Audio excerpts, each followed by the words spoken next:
ജനങ്ങൾ തിരഞ്ഞെടുത്ത ഒരു MLA ആവുകയാണെങ്കിൽ എന്തൊക്കെ കാര്യങ്ങളാണ് മനസ്സിലുള്ള പ്ലാനുകൾ? നമുക്ക് മനസ്സിൽ എനിക്ക് ഇന്ന കാര്യങ്ങൾ ചെയ്യണം എന്നൊക്കെ പറഞ്ഞ് കുറേ ആഗ്രഹങ്ങളുണ്ടാവുമല്ലോ.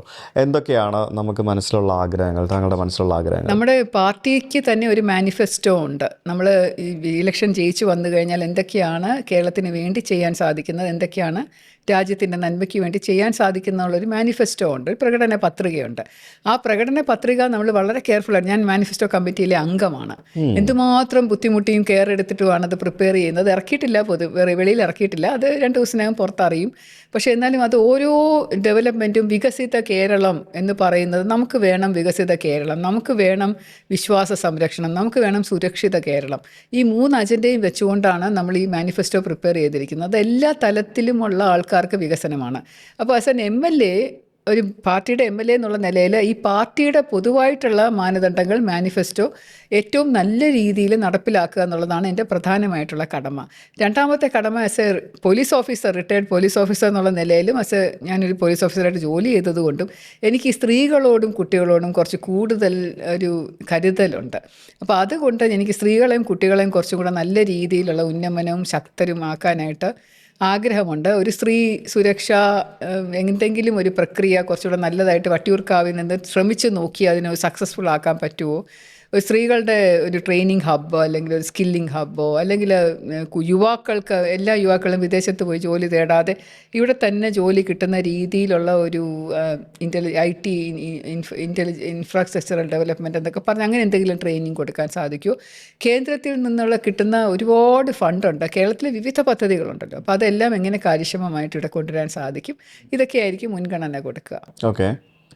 സ്വന്തം മണ്ഡലത്തിന് വേണ്ടി വ്യക്തമായിട്ടുള്ളൊരു മാസ്റ്റർ പ്ലാനും കേരളത്തിൻ്റെ മൊത്തത്തിലുള്ള വളർച്ചയ്ക്ക് വേണ്ടിയിട്ടുള്ള വ്യക്തമായിട്ടുള്ളൊരു മാസ്റ്റർ പ്ലാനുകളും പാർട്ടി ഓൾറെഡി ചെയ്തു വെച്ചിട്ടുണ്ട്. ഇല്ല, എൻ്റെ MLA ആയിട്ടിരിക്കുമ്പോൾ എനിക്ക് വ്യക്തിപരമായിട്ടുള്ള കുറച്ച് ഐഡിയാസ് ഉണ്ട്, ഞാനത് ചെയ്യും.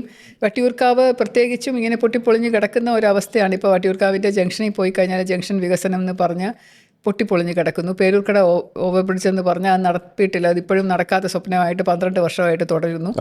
12 വർഷം മുമ്പ് ഒരു തറക്കല്ലിട്ടു, കഴിഞ്ഞ ആഴ്ച ഒരു തറക്കല്ലിട്ടു. പിന്നെ അവിടെ തറക്കല്ലിടലിൻ്റെ മാമാങ്കമാണെങ്കിലും ഒരു വികസനവും നടക്കുന്നതായിട്ട് കാണുന്നില്ല. പേരൂർക്കട സർക്കാർ ആശുപത്രിയുണ്ട്, ആശുപത്രിയിൽ വളരെ പരിതാപകരമായിട്ടുള്ള അവസ്ഥയുണ്ട്. ഒരു പോളിടെക്നിക് കോളേജുണ്ട്, അവിടെ പരിതാപകരമായിട്ടുള്ള അവസ്ഥ. ഒരു ഊളംപാറ മെൻ്റൽ ഹോസ്പിറ്റലുണ്ട്, വളരെ മോശമായിട്ടാണ്. അതുപോലെയുള്ള പല പല പല സർക്കാർ സ്ഥാപനങ്ങളും വളരെ മോശമായിട്ടുള്ള രീതിയിൽ നടക്കുന്നത്. എല്ലാം മെച്ചപ്പെടുത്തിയെടുക്കണം എന്ന് എനിക്ക് ആഗ്രഹമുണ്ട്, അതൊക്കെ ഞാൻ ചെയ്യും. ഓക്കെ. അപ്പം കോർപ്പറേഷൻ ഭരണം BJPയും താങ്കൾക്കൊരു MLA കൂടെ ആകാൻ സാധിക്കുകയാണെങ്കിൽ കുറച്ചും കൂടെ ഈസി ആയിട്ട് തീർച്ചയായിട്ടും പരസ്പര സഹായത്തോടു കൂടി കുറേ കാര്യങ്ങൾ ചെയ്യാൻ സാധിക്കും. കേരളവും കൂടെ BJP ഭരണമാവുകയാണെങ്കിൽ അതിലും 10 ഇരട്ടി വർദ്ധിക്കും. കേരളം BJP ഭരണം വരണമെന്ന എല്ലാ BJP നേതാക്കളും ആഗ്രഹിക്കുന്നുണ്ട്. സ്വാഭാവികമായിട്ടും അങ്ങനെ ഒരു സംഭവം അധികം വൈകാതെ വരുമെന്ന് നമുക്ക് പ്രതീക്ഷിക്കാം. ഈ വോട്ട് പെർസെൻറ്റേജ് എന്ന് പറയുന്നത് എല്ലാ വർഷവും കൂടിക്കൂടി വരുന്നുണ്ട് BJPക്ക്. കഴിഞ്ഞ വർഷത്തെ 2016, 2021 എന്നൊക്കെ പറയുമ്പോൾ നമുക്കറിയാം, നമുക്ക് നോക്കിക്കഴിഞ്ഞാൽ വോട്ട് പെർസെൻറ്റേജ് നല്ല രീതിയിൽ കൂടി വരുന്നുണ്ട്. എത്ര വർഷം എടുക്കുമായിരിക്കും ഇനി നമുക്ക് കേരളം ഒരു BJP ഭരണമായിട്ട്? എത്ര വർഷം എടുക്കും? ഈ വർഷം കിട്ടുമെന്ന് എനിക്ക് തോന്നുന്നുണ്ടോ? എനിക്ക് അറിയത്തില്ല. അല്ല, എന്നാലും നമുക്ക് നിങ്ങളൊക്കെ ഞെട്ടാൻ പോകുന്ന രീതിയിലായിരിക്കും വരുന്നത്. അത് വർഷമൊന്നും എടുക്കില്ല മോനെ, ഒരു വർഷവും എടുക്കില്ല. ഈ ഒരു തെരഞ്ഞെടുപ്പ് കഴിയുമ്പോൾ തന്നെ ഭാരതീയ ജനതാ പാർട്ടി ഒരു നിർണായക ശക്തിയായി കേരളത്തിൽ വളർന്നു കഴിഞ്ഞു എന്നുള്ള ബോധ്യം ഇവിടെയുള്ള ഓരോരുത്തർക്കും കിട്ടും. എഴുതി വെച്ചോ. ഓക്കെ, എന്തായാലും ഗംഭീരമായിട്ട് നടക്കട്ടെ എന്ന് പ്രാർത്ഥിക്കുന്നു.